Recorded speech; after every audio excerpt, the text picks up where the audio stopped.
everybody. Welcome back to another episode where we bring you stories that will inspire you and teach you one or two things about life and more about life. So today, we are bringing you a story from a dear friend of mine who also happens to be a mother, a professional person, a family lady who has a story to tell us about her personal life of raising a child with cerebral palsy. What is very special about this story is that this child marks 25 years this year, and all of us around her life and many people in her life are very happy, are very celebrating such a big milestone because it is so big. So today we are going to talk about that journey and how it has been for her. Yeah, if you know anyone that has such a case, please let them know that it is actually possible to raise a child of that kind. So she'll take us through her story. I pray you learn one or two things as we get along. So without taking much of your time, welcome with me, Magdalene Chintu. Hi, Magdalene. Hi, How are you? fine, thank you. Good to have you on the show. Thank you. It's an opportunity. I've waited for you for long. I've wanted to have you for some time, and I'm very glad that today you've made it. You're so much welcome. Thank you. So who is Magdalene? Thank you so much. I'm Magdalene Chintu, Mm, a mother to 3 children. mm, One Mark, who marked 25 years on the 19th of April, mm. and 2 girls. Yes. And why are you passionate about sharing your story with Mark? Because this year, I don't know, in a way, it has been very special for you. Because you sent out that you're celebrating Mark, and why are you very passionate to speak about his life right now? Yes, this story is very dear to my heart. Mm, One, I've lived with Mark for 25 years, which is actually the entire useful life, my entire useful life. Mark is my firstborn, and he's also my only son. mm, Being my only son doesn't mean that if I had many sons, I would actually give up Mark because I have many sons. mm, But because being the only son and having cerebral palsy, I think adds more. It adds more salt to the already bad wound. mm, So that's why I'm very passionate about it. And also, like you've mentioned, mm, Mark celebrated 25 years of age on the 19th of April. mm, Part of the activities for the celebration for the birthday is to reach out to communities and inspire other people that may come across to children like Mark, and also to encourage those with children like Mark that the journey is possible. So the show is very timely for me because this is the same year we've opened up to speak to the public, to our communities, about cases like Mark, and to tell the world that it's actually possible to raise children like Mark. So Magdalene, having raised Mark, please take us through your journey. At what point did you notice something wasn't right? What were some of those indicators? Uh, I noted that there was something wrong with Mark at about 3-4 months. Yes, One of the key indicators were excessive crying. yes. Mark would cry the whole day and night. Oh, So he would cry like he's been strangled. He would cry loudly, and he would cry endlessly. To me, who had seen other children in my young age, I noted that that was something wrong. Then 2, the milestones were not forthcoming. At about the age of 4, a child should be having indicators of life, so to say, should be able to smile. There's some smile coming up. The child would be able to follow the rays of light. If you switch on in the room, Yes, the yes. child should be able to sort of open the eyes or try to respond to the yes, light. to respond to the light. So those were not forthcoming. And when I noted those 3 things, I thought there was something wrong, and I sought medical attention. So on seeking medical attention, I was told that the child actually had cerebral palsy, and that's when I started beginning to understand what this issue was all about. Because at that time, before I went to the hospital, I actually thought the child was blind, because I thought maybe the baby couldn't see. Because they couldn't turn. Yes, because I even tried to switch off the light like in the middle of the night and use a torch and move it around the room, because I knew for sure at 3-4 months the Yes. child would follow Yes, they the do. direction of the light. Yes. But at that time Mark couldn't. So I thought maybe it was blindness or something. So when I tried to find out, they told me it was a different story, and it was actually cerebral palsy, which was caused by delayed labor. And what that meant is that the cells in the brain that control the child's movement in all aspects of the body were actually destroyed. Wait a minute. You said delayed labor? Yes. Meaning the child was okay before in the womb?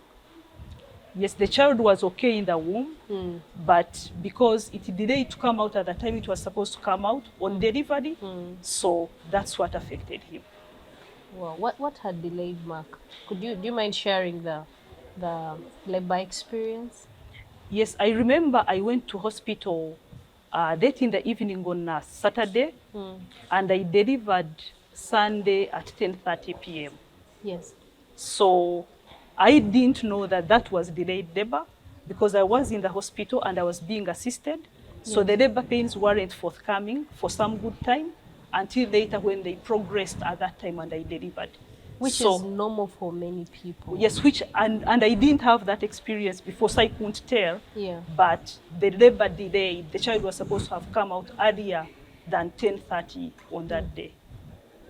So you give birth, and now at 4 months you do that examination and find out all that. So how is life after that?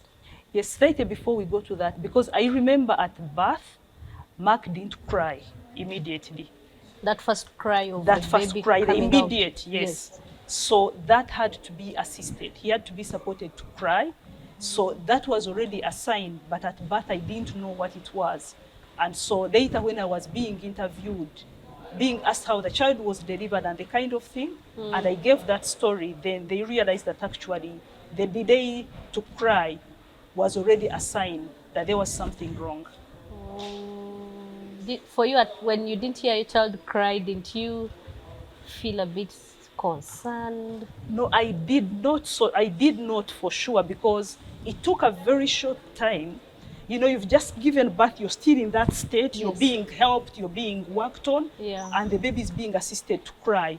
So it didn't take like 10, 15 minutes, but it took, I think, about 5, 6 minutes, which was late. Yes. Okay, so it wasn't so noticeable. So now you've given birth, you've now identified the issues. So how is life now after that? So after we came to learn that Mark had cerebral palsy, he was still a really baby, and many things had not surfaced. So we started doing physiotherapy. We started seeing experts to help us to know how to handle him, and also to understand the expectations. Before you went to the experts and everything, at the point as a mother, when you got the news that your child has this condition, what did that imply to you at first, without having any medical backup, any medical advice? What was your immediate response? How was it taken? How was your family responsive at that time? How was, like the dad of the child, what was his response? Or you, how did you, Immediately I didn't understand it very well, and I thought it was correctable. Oh, yeah. Yeah. I thought it's something that would live and eventually it will go. Yeah. Immediately, so I thought that by doing whatsoever was supposed to be done, it would actually be corrected. Yeah. Until much later, as Mark became older, it was actually diagnosed that this was a very severe state. Other children could have mild cerebral palsy or something in the middle, but this was actually very severe. What do you mean severe? Severe in the state that a lot of the brain cells were actually destroyed. They could be destroyed partially, they could be destroyed a small percentage, but this was to the extreme. Okay. It was very devastating, so to say. At some point, I would close out and cry, but I mean you're crying with a child in your hands. And at some point, you wouldn't know what to do and what to expect. And then what made it worse was, of course, people around us. I was going to ask you actually about that. So that makes it worse because people have different ways of interpreting some of these things.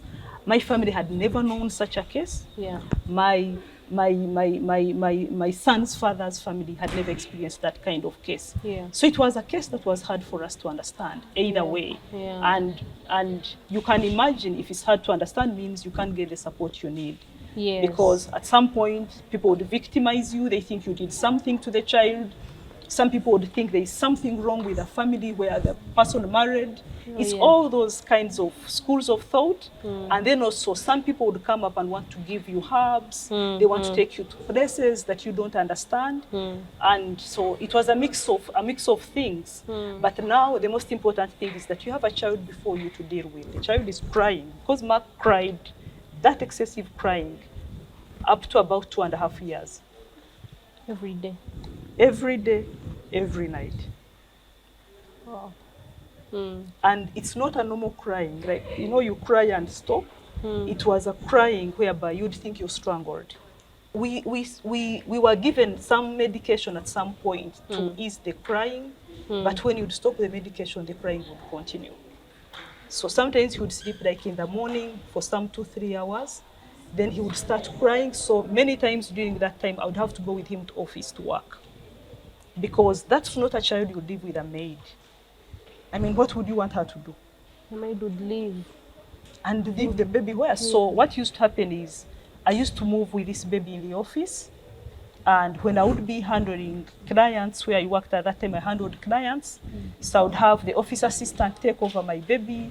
I would have her move around with a baby. So actually my office mates became caretakers for this baby. Whoever would not be so busy would be handling Mark. Whoever would have some bit of space would handle the baby and move around with the baby, and thereby the day would end. I go home with the baby with all the washing and everything. Then I would come back the following day, and I mean a month would end, and I earn a salary to take care of this boy. I know. How long did that take? Because I was going actually to ask you how you managed to work, and hearing that you used to move with him. I know such babies usually need that special attention in a way.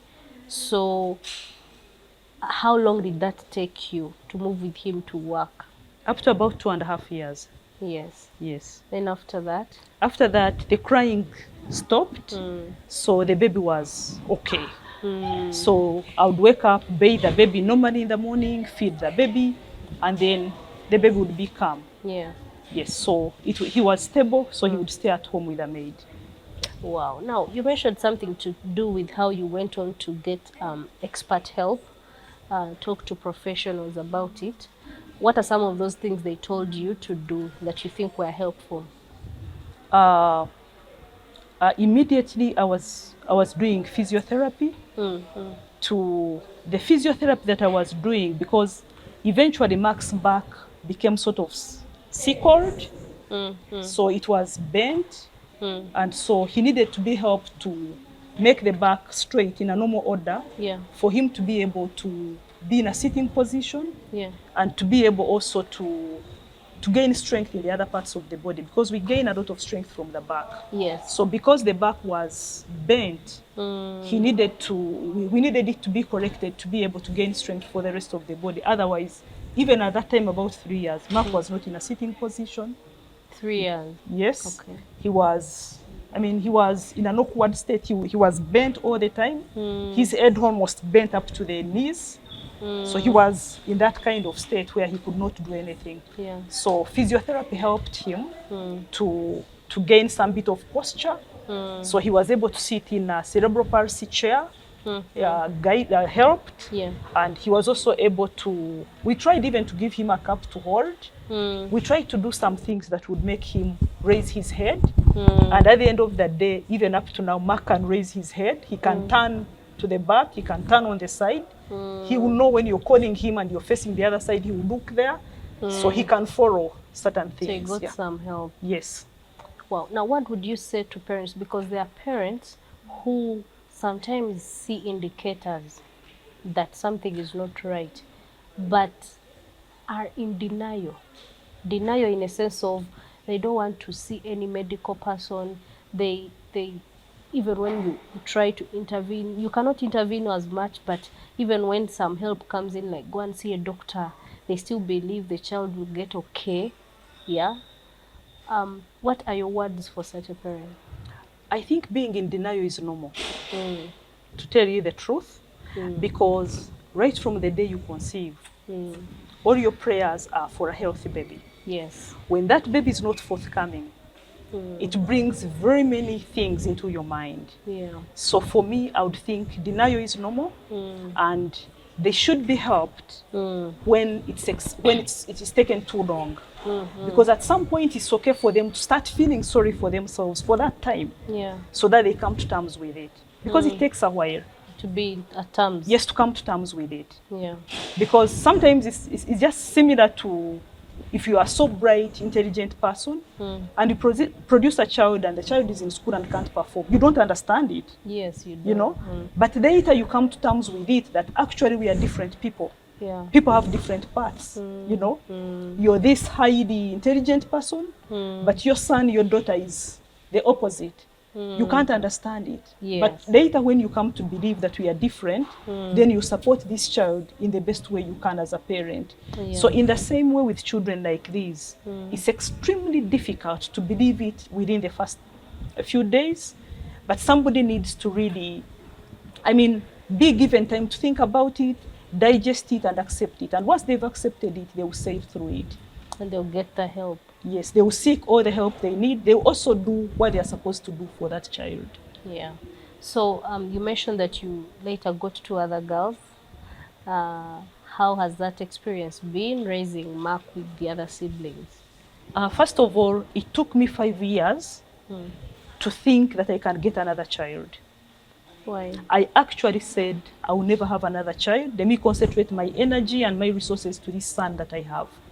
Because I was aware that a child like Mark is very expensive.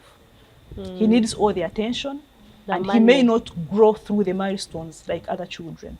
So then I said, if I got another child, I'll have divided attention. And I had actually made a conclusion. I had actually made a decision not to have another child. But later, as time went by, as I continued to accept my situation, I actually realized that I have a life to live. Mark's life is his life. My life is my life. And in every way, in any way, I needed to also live a worthwhile life. Yeah. And I had thought I would have 6 children. That was your dream. That was my dream. But now I have 1 and I'm saying I'm done. So then I said, no, but this is not my life, and this boy should not determine my life. Yes. So by making that decision, then I made a comeback into my decision, and I actually had a second child 5 years later. So then I learned from an expert who was counseling me that children like Mark can actually grow well with other siblings around them. They could help them to actually pick some learning from them. And also, I also learned that when your children who are siblings to children like Mark should never be born alone. Like Mark should never have one sibling. What do I mean is, because Mark's sibling would sort of have a trauma on why I have my brother like Mark. You know? Yes, yeah. But for me, my brother is like Mark. I don't have an able-bodied brother. So that they need other siblings to partner with, to gang up with, to think together as they support their Mark. Sibling, yeah. So when I had Martina, who is actually Mark's follower, then I knew I should actually have another opportunity to help Martina. To have another child, now to help Martina. Okay. To have somebody else to gang up with as they struggle, as they partner, to take care of their sibling Mark. So that's when I had Martina 5 years after Mark, then 4 years after Martina I had Manuela, and it has worked well. Yeah, and they've all grown together. They've all grown, they had questions. Why is our brother like this? Why doesn't he talk? Why doesn't he walk? Why isn't he a brother like other brothers we see, our friends' brothers? So those are some of the questions that I had to battle out with and explain to them. And also confirm to them that their brother is actually going to be like this. And not lie to them. No, because if I lie to them that he's actually going to walk, and you're telling them you're celebrating 25 years and he's not walked, they will ask you again. So I told them, he's a special Mark. This is who he is. this is what happened to him at birth, and this is the journey he's going to live. What are some of those questions? How did you answer them? Do you remember some of the questions that were a bit tricky for you, but then you had answers for them? Yes, I remember when Martina went to nursery school for her baby class, she met children who had siblings as well. But their siblings were different. They were walking, they were studying, they had school bags. And then there was that very day when they went for swimming. So when they went for swimming, they were boys and girls. And the boys removed their clothes and they were wearing swimming costumes. So when I returned, I was going to pick her. She told me, "Mommy, let's go to the car and I told you." I was like, whatever could have happened. She told me, "I saw the boys. They were swimming." I saw the boys, Mommy. They are like Mark." Then I was like, "Yes, what about the boys?" I told her, "Yes, those are boys. Boys grow up and become like daddy. For you, you are a girl, you grow up and become like mommy." She said, "Yes, but those boys are swimming. They are walking. They have school bags. They are actually in my class." Because I think in the initial stages, she saw everybody dressed up. She used to wear trousers, she used to wear shorts. So she thought everybody was like her. She didn't know that there were people who were like boys because she had seen us undress Mark and dress him up. So she knew the biology of a boy. So now she saw the boys. They were swimming. I think before that time, she knew that people like Mark don't walk, don't swim, talk, don't go to school. But now she saw them. They were like Mark, they were swimming, they were talking, they were in class. So she had a very big question. So that's when I told her, "Let's go home. Then we sit and talk." She was so eager. So we sat, I told her, "Mark has a problem. Mark was not born like you. Mark's birth was delayed for reasons I can't understand. And as a result, his brain cells that control movement were destroyed. Those cannot be repressed, and he is going to live a life different from ours. That he will not be able to go to a school like yours.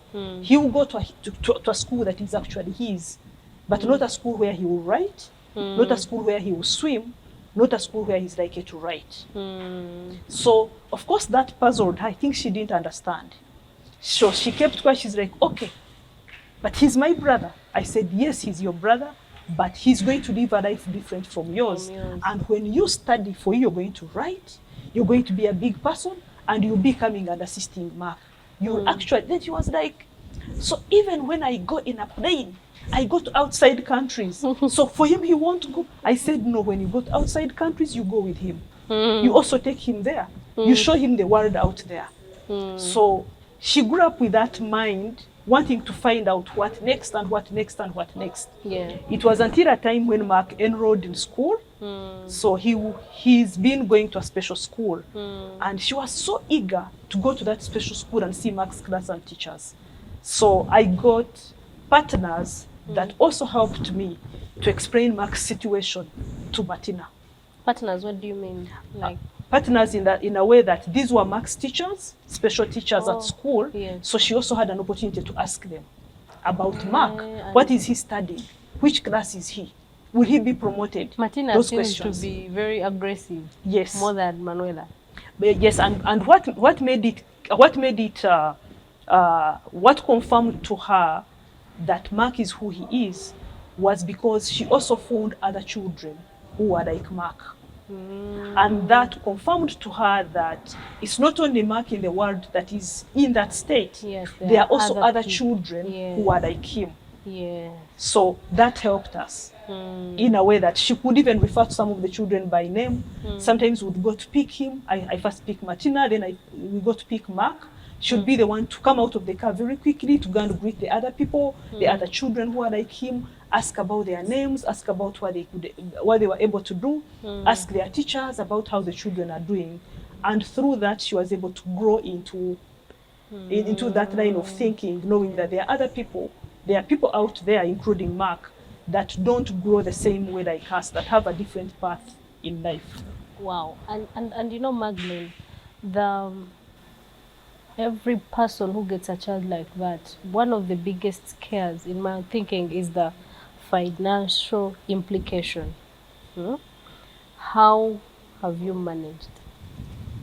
First of all, that's very true. First of all, these children are very demanding.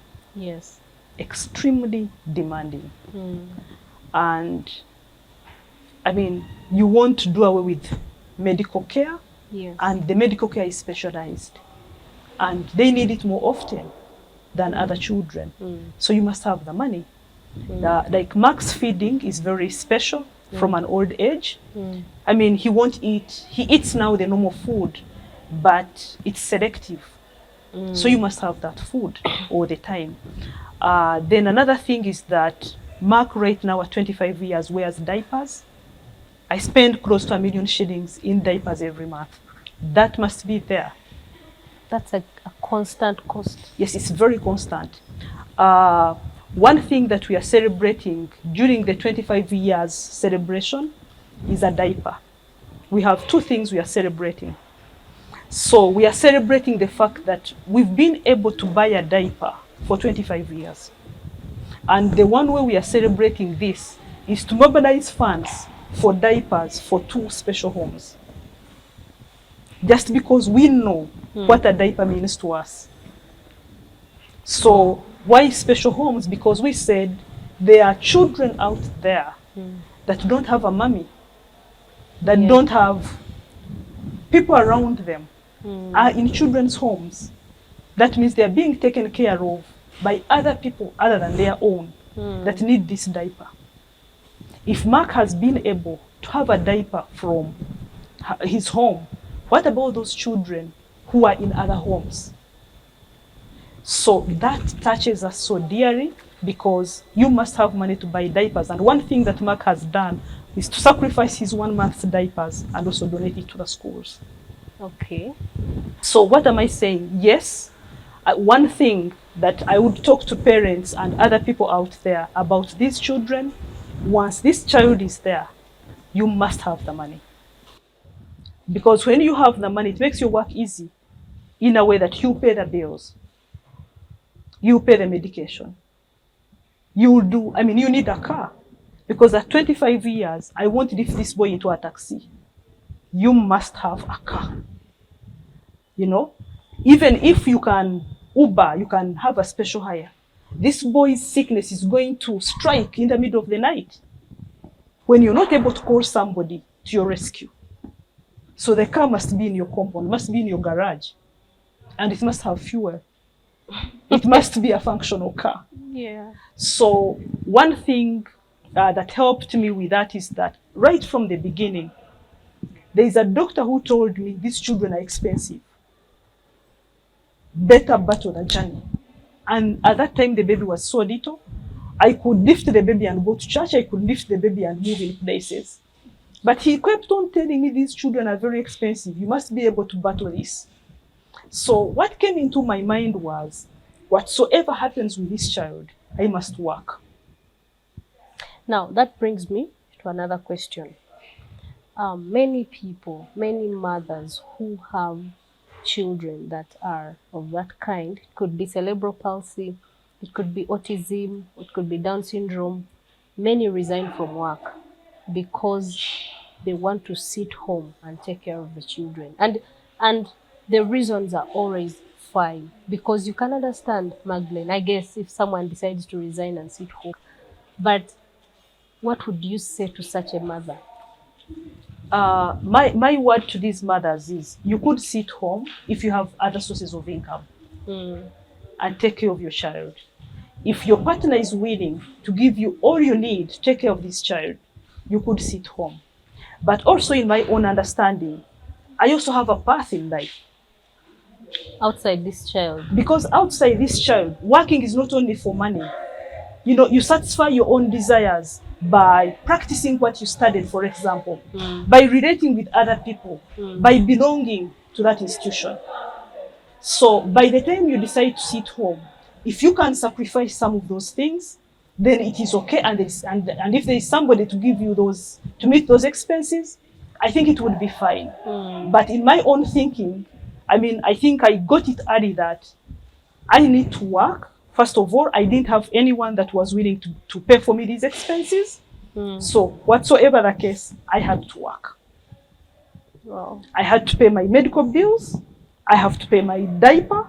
I have to pay my everything, my food. And I needed to do certain things right.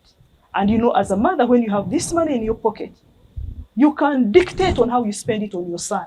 Yeah, because it's You know, yours. because it's your money. But now, I mean, I know I'll have a car and I can replenish my car. I will know that this car is not helping Mark because, for example, he's big. He doesn't need a very small car. A very small car means when you're putting him in there, you have to bend. And as you bend many times, you also damage your back. So the car has to be raised. Wow. Because you have to put him in this car at a safe posture. Now, Because, for example, you move in the morning, you're taking him to church. So you lift him and put him in the car. You reach church, you get him out. You enter church. From church, you put him back. When you get home, you remove him in the car. Those are 4 encounters in a day. So, and I mean, suppose after home now, after lunch, you're going out with a family. That will be another 4 encounter. So if you do this for a week and a month and 25 years, if you're not very careful, you actually also become crippled and you become 2 cripples in the same home. So what I mean is, it's important for people to, you weigh in and see. And I know I've seen close people who have resigned because of these children. And if you have somebody that meets your expenses, if you have a project that actually helps you meet these expenses, if you don't mind missing the affiliation with your working groups, if you feel like it's okay to be with your child and you don't need to belong anywhere else, it's really okay as long as you have the money to take care of these children. Wow. So Magdalene, I know, and from a personal experience with you, I know you are doing well in your career. You are up there. So how have you managed to balance that your career is doing well and you've also raised that child alongside that career? How have you managed to even rise to the ranks at your workplace and still raise this child presently? Like, you're a present mother, and I know that. So how have you managed to balance those two? Because some people have normal children, but it's hard to balance the normal children with their careers. So how have you managed to balance? What we have managed to balance is to take Mark to school. I've tried to find schools that can actually take care of this boy. So I wake up in the morning, as I take other children to school, also Mark has a school to go to. That gives me the confidence that there is somebody responsible that I can call. Who is a professional. Who is a professional. Who is even doing some extra work on Mark, not only babysitting him. Then 2, if there is medicine to give, and I say this is Mark's medicine, they will surely give the medicine. If something happened, if there's something wrong that warrants them calling me, they are obliged to call me, or else I hold them liable. Yeah. So school has been a very big relief for me because Mark enrolled in school at 7 years. Yes. So what kind of schools or what kind of syllabuses, what kind of curriculums do such children go for? Okay, the children differ in their conditions, and particularly for Mark, as I had earlier mentioned, his condition is severe. It means that he cannot join a formal school in any way, not even for practical work.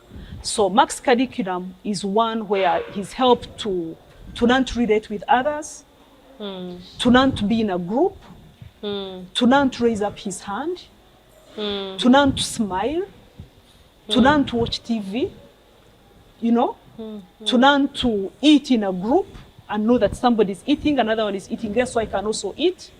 So his syllabus is really like relating and being in a group with others because of his kind of condition. In the same school, there are different syllabuses for different groups of people, conditions, but particularly for him, it was being in a group and being an association of others. Wow. Those are things some people take for granted. Like Yes, a child because before smiling. he couldn't, he knew only us. But now he knows he has a school and he has friends there.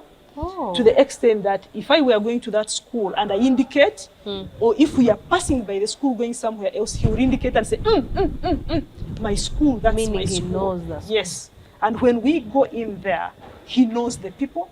He puts up his hands. He waves to different people that he knows. So he differentiates them. He knows who is who. He may not speak out that this is so and so, but when he sees them, he actually makes different non-verbal signs to show that he knows them differently. Wow. So from 7 years, from the time he joined school, up to 25 years, what are some of the progressive signs you've seen as a result of him being in school?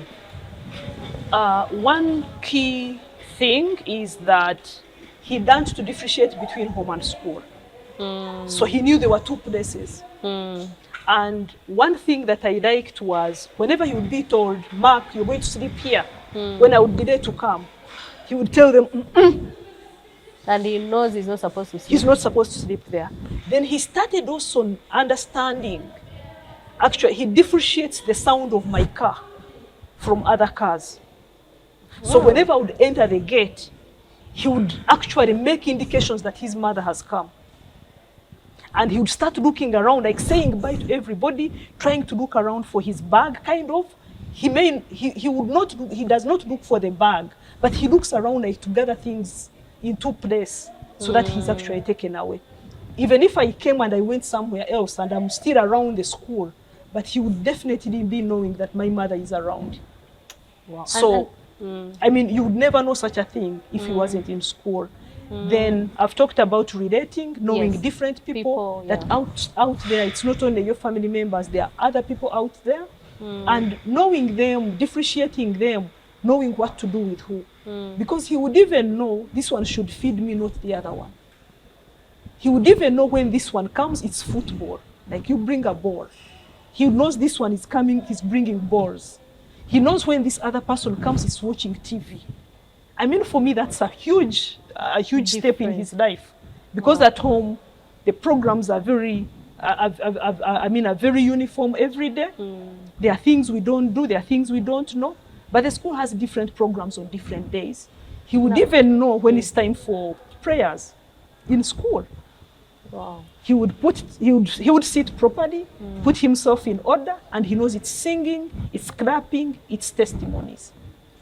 Wow, that's very good. Yes, so he could differentiate between some of those things, which I thought would not achieve if he wasn't in school. If he wasn't in school. That's very commendable, Magdalene. And now, you taking him to school has brought all those. What is your future expectation of Mark? The reason I'm asking that question is that some parents, when they get children of that condition, they make those children keep home. Like, already it's an expense feeding the child. Already it's an expense taking care of this child. They cannot add on education. After all, many parents take children to school so that in future they get jobs, get money, pay them back in a way, build them homes and houses. And what is your future expectation of Mark to help another parent see that it is also good for these children to go to school? Or what are your future? Okay, I'm just going to say, from a Christian perspective and my own experience, I keep saying this as a parent, with whichever child you have, I can only be a mother to that child. What do I mean? My role as a mother is very clear. Feed the child, dress the child, take the children to school, and those other things. What the children studies and how that is translated into reality is not the mother's role. There are things what I mean is that there are things you can do for a child, but there are things you can't do. To the extent that even the most brilliant child, when you educate them to higher levels, how they use that education, how they translate it into reality, the mother might have no influence. So what I mean is that every day I pray to God to be a super mom for Mark. And what happens thereafter, God should take care of it. You know? Then also, like other children, what I do, if it's taking children to school, I take Mark to school, I take everybody to school. It's buying Christmas clothes, I buy everybody Christmas clothes. What happens after that is a different story altogether. So you're doing your role yes. as a mother. Yes, and also what I do is, I know Mark won't work, so to say. So what I've done is to create some projects for him. He has a project that actually buys him diapers, such that he's not solely dependent on me. Should I not be there, today I work, should I not be working tomorrow and I have no income, there is a sustainable diaper project for Mark for life. Then also, he has a home, because we've made it so clear to all of us, the home where we live is Mark's home. Because the others will leave and go. Because they are girls. They are girls, even if they were boys, they will leave and go. But this remains Mark's home for sustainability. Whether we are there as parents or not, he has a home where to live. But also, from a Christian perspective, and I know this will come to pass, I know for sure that the God that gave me this child, the God that has taken me through these 25 years, I know that Mark is going to live a life 50 years and above. And I also know that I am going to reap heavily from my labor taking care of Mark as a mother. The same way other people educate their children and expect them to buy them big cars, expect them to build them mansions, expect them to take them to places, I will also surely get it from my son. How I get it is God's plan. Because even the other mothers, when they are educating their sons and daughters, they don't know how that was going to come. And some of them, it never comes. And I've already sort of reaped from that. I can assure you, with Mark's birthday, this same birthday, we talked about it for many years, the 25 years, 25 years, 25 years. And as the year started, I had about 4 priests asking me whether they can celebrate Mark's mass for the birthday. I had so many people sending me messages and asking me when the birthday is going to be, and actually asking that they must be part of that birthday. So what does that mean? What I'm trying to mean is that already those are fruits of that labor. Yeah. Because I think there is not so much of an important fruit like a fruit of people. And no one is asking me about whether the girls have gone to campus or not. No one is asking me about how far the girls and how near the girls. But people are calling me, people are sending me messages and asking me, when can this celebration be? Don't leave me behind. So already that's a big gift to me. There are people we've known, there are places we've gone to, there are things we've done just because of Mark. And already for me, those are fruits of a son. As we celebrate 25 years, we celebrate Mark's birthday every 5 years. Wow. So with us, we celebrate every year, every 19th, but we celebrate publicly every 5 years. Yes. So with us celebrated when he was 20 years. So now we are celebrating now, after at 25. There are key things in these 5 years that we are celebrating. So I can tell you these things. One of them is that at 20 years, Mark was having seizures. So the seizures started coming like once in a quarter. He would seizure and he dies a little, so to say. So eventually they became frequent, they became monthly, they became weekly, they became daily, and several times in one day. Mark has seizured in church and has like, what devil is this? To seizure before the altar. What happened was, I was in hospital, he was actually admitted. And I met a doctor who got interested in us. After ward round, she came and sat with us just for conversation. And this doctor helped us to get an expert who diagnosed these seizures, and we got medicine. And the seizures have died a natural death. It's one thing we celebrate in these 5 years. Then in 2021, Mark got COVID. We all got COVID, and Mark got COVID as well. Mark's COVID was bad. He was admitted in Murago Hospital. I think you understand when I talk about Murago Hospital of that time of COVID. He was badly off, and even the people who were medicating him they were not seeing him get over it. In any case, people who were stronger, who were healthier, were succumbing to COVID. What about somebody like Mark with underlying conditions? He had asthma, he had very many things. Now you add on the COVID issues, it actually manifested somehow that Mark won't survive. And while we were admitted in Murago Hospital, he got about 3 episodes of near death. But Mark survived. He got back home, and it's the reason we are celebrating this birthday. Just last year in February, Mark had a surgery. The issue with the surgery, one thing that scared me was about Mark being put full sleep. Already he has his respiratory issues. Now you put him full sleep. I was like, will he really wake up? But trust me, he went through the surgery, he woke up, he recovered, and he's there. So those were moments that would really make you say your last prayer for your son. And you're like, I accept that this has happened, but in all these cases, I can assure you I didn't succumb. Like there was a very particular COVID experience where Mark almost succumbed to death. Then I said, God, you gave me this son. I promise to you that this son's death will be a celebration in Thanksgiving. Many people thought this boy would not see his first birthday. By that time, he was 23 years. I paced in that room, walked so many kilometers in that same space.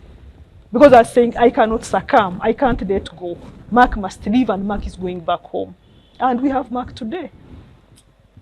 Okay. So those were moments of the truth, to be honest with you. You know, Magdalene, you're a superman. Thank you. And even as we come to celebrating Mother's Day, I'm sure everyone on this talk show will join me as we celebrate Magdalene being a superman. Thank you. Thank you for standing. Thank you for not succumbing. I'm sure God looks at you, looks at the prayers you've made, and still holds that child alive. Thank you so much. So as we continue, we come to a conclusion of this talk show. What are your final remarks to a mother who is having a child with any condition? It might not be cerebral palsy, it might be any other condition that is not the normal condition of many children. They've just gotten the news, they've just done the diagnosis, the doctor has just broken the news, and they don't know the next step. What are your words? My advice is that even right from the time somebody is getting married, the time somebody conceives, this is not something we learn in school. This is not something we learn in our marriage counseling sessions. But I think is to expect that whichever child you get is a child. Yes. And that you can only be a mother to that child. There are things that are possible that you can do for your child. There are things that may not be possible to do for your child. It's like the same story I was talking about, the academic excellence of a child. You can only take the child to the best school that you think can impart the knowledge you want in that child. But you may not influence the way this child, grasps the principles and be able to answer them in the exam. That's a child's affair. That's what it is. So in the same way as we prepare to be mothers, as we get these children into our lives, we should expect these children to be different. And whichever child that comes into our lives, we should actually only do one thing, be their mothers. Wow. Just be a mother and do what a mother is expected to do. Because when you be a mother to this child, whichever child it is, I think first of all, it exonerates you from the blame should you neglect the child. And also it helps you to play your part. And you can only play your part. But what I also found working was, there are many mothers that think, when I get this child, like I used to think as well, I don't need to have another child. What I found working is that other children actually help these children to grow better. you know, and the other children also help us to neutralize sort of that trauma that we get with those other children. I don't want to say you get a consolation, but I mean you're looking at many of your children. You know, you're not looking at only this other child alone. You're looking at all of them.